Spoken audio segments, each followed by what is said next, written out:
Salatullah salamullah ala taha Rasulillah.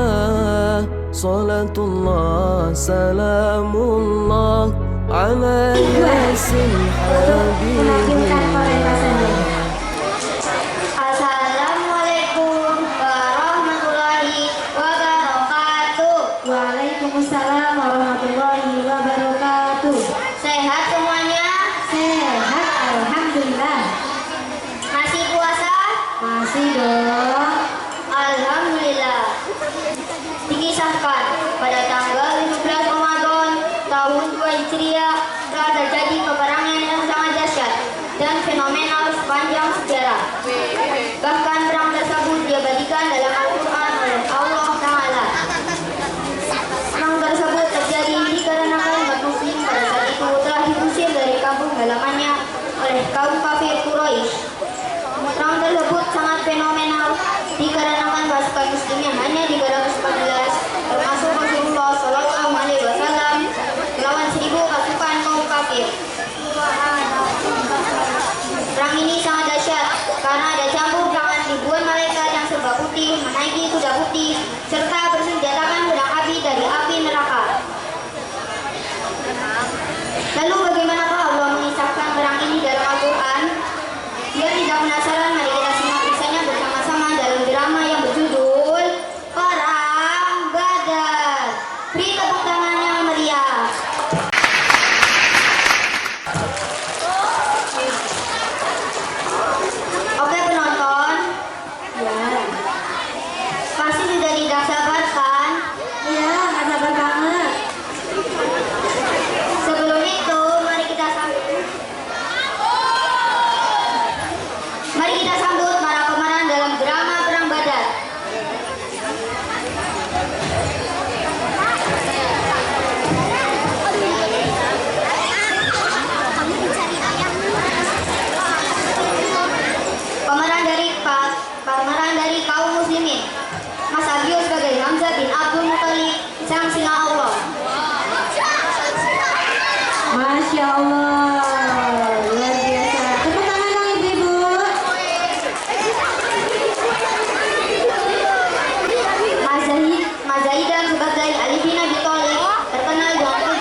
Sebagai salah satu strategi dalam berperang, perang diawali dengan perang tanding.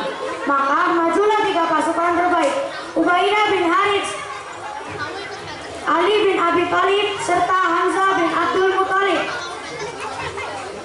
Dari pihak musuh, majulah 3 pasukan tandingnya, Walid bin Rabi'ah yang akan perang tanding dengan Ubaidah bin Harits, Syaibah bin Rabi'ah yang akan perang tanding dengan Ali bin Abi Thalib, Utbah bin Rabi'ah yang akan perang tanding dengan Hamzah bin Abdul Muthalib.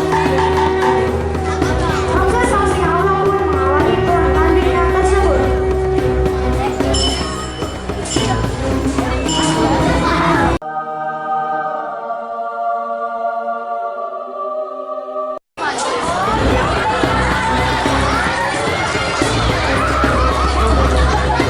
Dilanjutkan dengan Ali dengan perang suntikannya serta disusul Ubaidah melakukan perang tandingnya.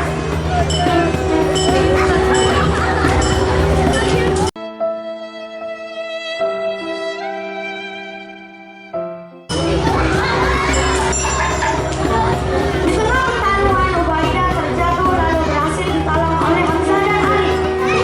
Namun karena luka yang mengenainya, akhirnya Ubaidah gugur syahid di jalan Allah.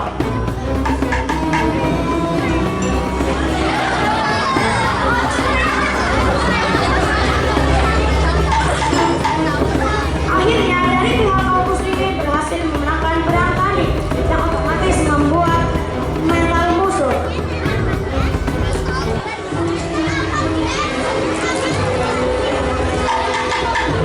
Tak lama kemudian rombongan musuh yang terbakar emosinya yang berjumlah ribuan mulai menyerang.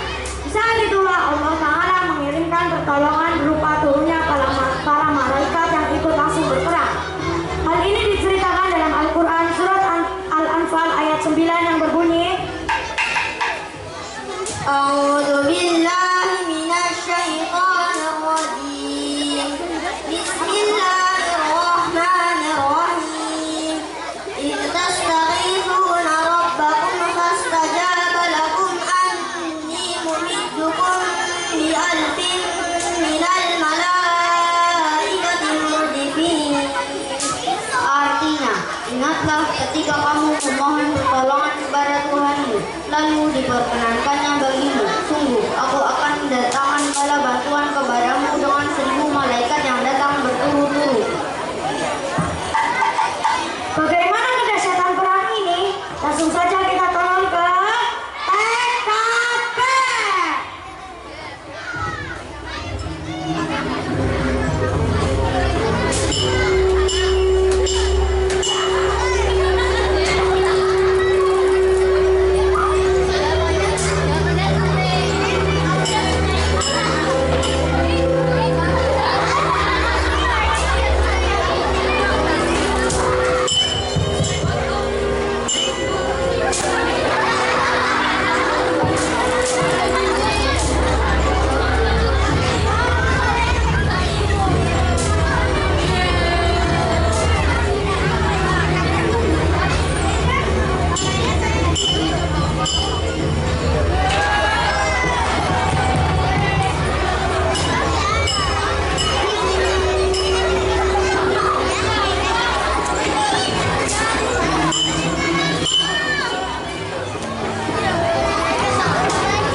Allah Ta'ala mengabarkan kepada para sahabatnya, jika ingin mengetahui campur tangan malaikat, maka lihatlah bekas luka mayat kaum musuh kafir Quraisy, yaitu leher dan jari-jari mereka terpotong serta terdapat bekas luka bakar.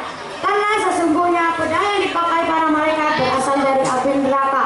Masya Allah. Kejadian itu dapat kita temukan dalam kisahnya pada surat Al-Anfal ayat 12 yang berbunyi, A'udzu billahi minasyaitonir rajim. Bismillahirrahmanirrahim. Idz yuhi rabbuka ilal malaikati anni ma'akum fasabbitul ladzina amanu. Sa'ul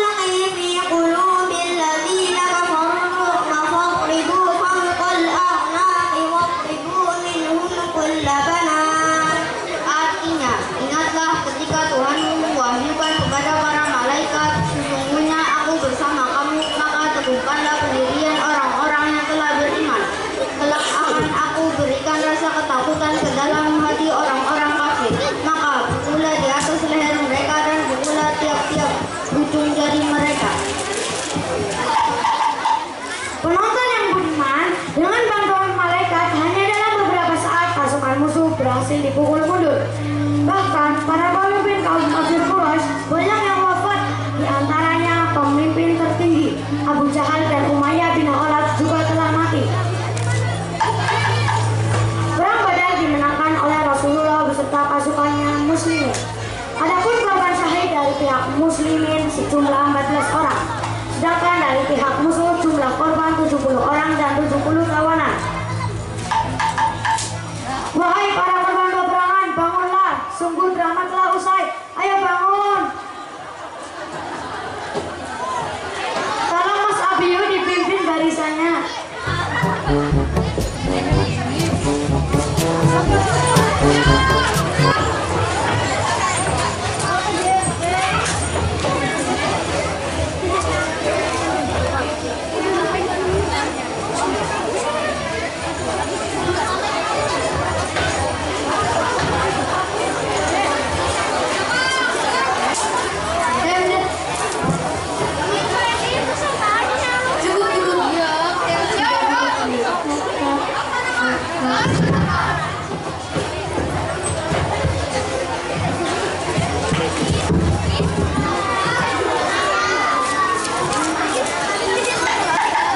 Para penonton, ya.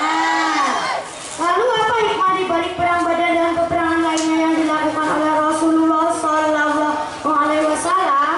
Pengen tahu? Langsung saja silakan petugas dan tim kru menempatkan diri.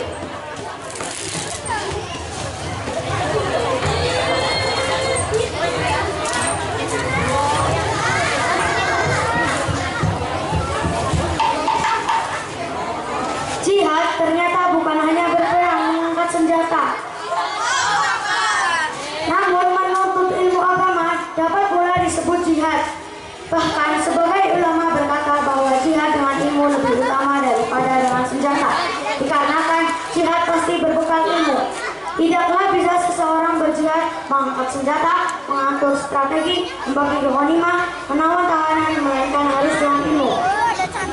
Dan ilmu yang dimaksud adalah ilmu agama yang mempelajari Al-Quran dan hadis Nabi Sallallahu Alaihi Wasallam. Betul? Betul. Para penonton, satu lagi yang penting, dikarenakan kita sebagai pelajar, maka sudah tentunya kita berjihad dengan cara menuntut ilmu dengan baik dan benar. Senjata kita sebagai pelajar untuk berjihad bukanlah benda tajam, melainkan benda mungil, imut, murah lagi. Namun, sayang beribu sayang, benda yang imut ini sering tertinggal, bahkan tidak tak diakui jika ditemukan orang lain. Benda apakah itu? Ayo apa ayo? Apa ayo? Benda mungil yang dipakai sebagai senjata berjihad bagi pelajar adalah pena. Wow. Buah nangka dijual ke pasar. Demikian kisah perang Badar. Wahai kawan para penuntut ilmu, jagalah penamu selalu dalam tas. Insya Allah. Penamu senjatamu, takbir. Saya Mas Kaka dan rekan saya Reski beserta seluruh teman-teman yang bertugas, mohon maaf jika banyak kehilafannya. Akhir kata dari kami, wassalam.